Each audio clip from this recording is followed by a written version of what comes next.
Let me tell you the story of a city called Zara, a city that was like a dream. A city with fertile lands, mines filled with gold and copper, and ambitious people working day and night to build their future. Zara was strong, its economy was solid, and it was a symbol of independence. But like everything in life, success attracts greed. The powerful nations around Zara were watching, and they knew that taking control didn't require wars or tanks. They knew that the economy was the key.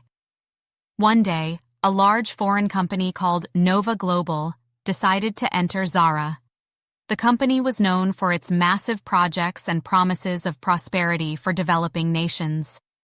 Global offered tempting projects, developing the mines, building modern factories, investments in agriculture and clean energy. Zara's government was excited. The Minister of Economy gave a speech to the people. "This is our chance to enter a new era. With these projects, we will become one of the strongest nations in the region." The people were happy, talking about how these new ventures would change their lives. But what no one noticed was that the contracts signed with Global were filled with hidden clauses. Clauses that gave the foreign company almost complete control over the country's resources.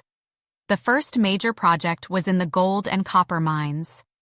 Global promised the government it would invest billions of dollars to develop the mines and create thousands of jobs. Large trucks started entering the mines, and modern machinery worked the land like never before. People saw the activity and said, "This is the progress we've been waiting for." But the reality was different.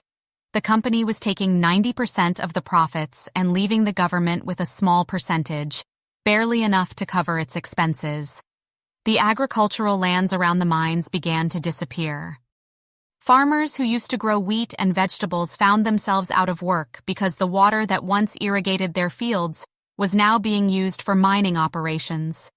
Abu Yusuf, a simple farmer, said, "This land has been ours for generations. Today, we can't farm it, and the water is for the company. How is this fair?" After some time, Global offered the government massive loans to develop infrastructure. They said, "Do you want new roads, bridges, modern power plants? We can fund all of that." The government agreed and started taking loans worth astronomical amounts. But the problem? The interest rates were very high, and the terms were harsh. A few years later, the government couldn't pay back the debts. Global said, "No problem. If you can't pay, just give us the rights to operate your ports and airports." And so, the ports and airports, which were the lifelines of Zara, fell into the hands of the foreign company. Global didn't stop at controlling the resources. They also flooded the local market with their foreign goods at extremely low prices. Local industries couldn't compete.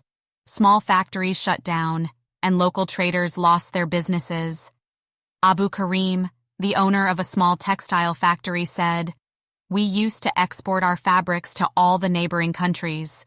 Today, no one buys from us because foreign products are cheaper." Markets that were once filled with local goods became dominated by foreign products. Unemployment began to rise, and people started to feel that something was wrong. The situation became unbearable. Prices skyrocketed, and people could no longer afford basic necessities. Unemployment hit every household, and farmers and industrialists lost everything. Protests began to spread everywhere. People shouted, "Where are our resources? Where is our gold? How did we become slaves to foreign companies?" But the government was powerless. They said, "The contracts are binding, and we can't change anything." One day, Global decided to raise the prices of the services they were managing: electricity, water, and even transportation at the ports. People started paying exorbitant amounts just to survive. The city that was once prosperous became poor. Local businesses vanished, and people began to migrate in search of new opportunities.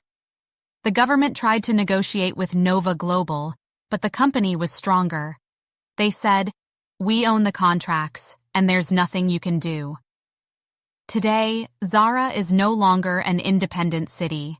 All its resources are in the hands of foreign companies, and the government is merely a powerless facade. If you visit Zara, you'll see a city that has lost its soul.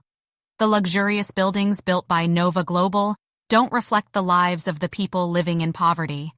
Every corner of the city tells the story of how economic occupation managed to take over without firing a single bullet.